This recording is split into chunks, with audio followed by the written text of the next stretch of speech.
Even with bare branches still anticipating winter's snow, the landscape of New Hampshire's Lakes region holds an estimable, eerie beauty. Along with foliage, this time of year also sees an absence of one of New England's beloved waterfowl that, pictured here in warmer months, is a haunting fixture along lake shores. Such a striking bird. They're such an iconic bird. At the end of autumn, common loons leave their lake homes before they freeze to bob and to fish in the warmer waters of the Atlantic.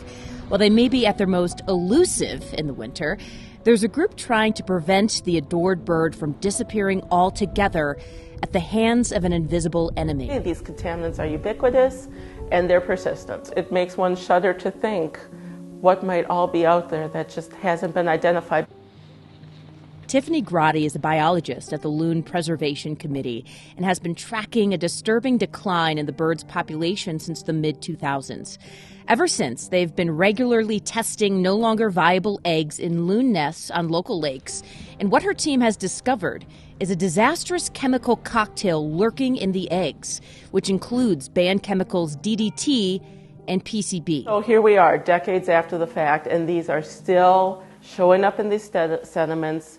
They're flushing into the lake, and we're seeing them potentially impacting our loon population. DDT was a pesticide used heavily in the 40s and the 50s in orchards.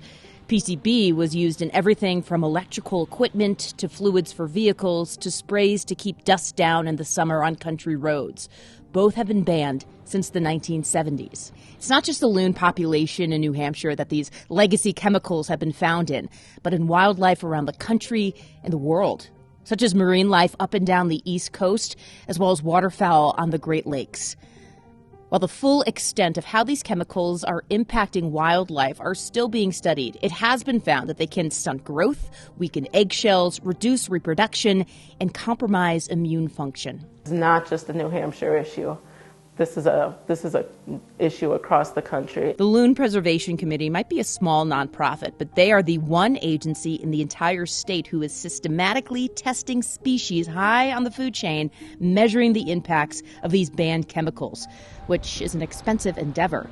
Tiffany hopes other organizations jump on board to figure out this issue and how wildlife elsewhere are similarly affected. We just need more information to help us understand where these areas of contaminants are, both for the sake of protecting loons, other wildlife, but people as well. While this team works to figure out how to save these beautiful creatures, they also have a plea about watching what we release into our revered landscapes, because we may never be able to take it out. We can't plead ignorance anymore about what these chemicals can do.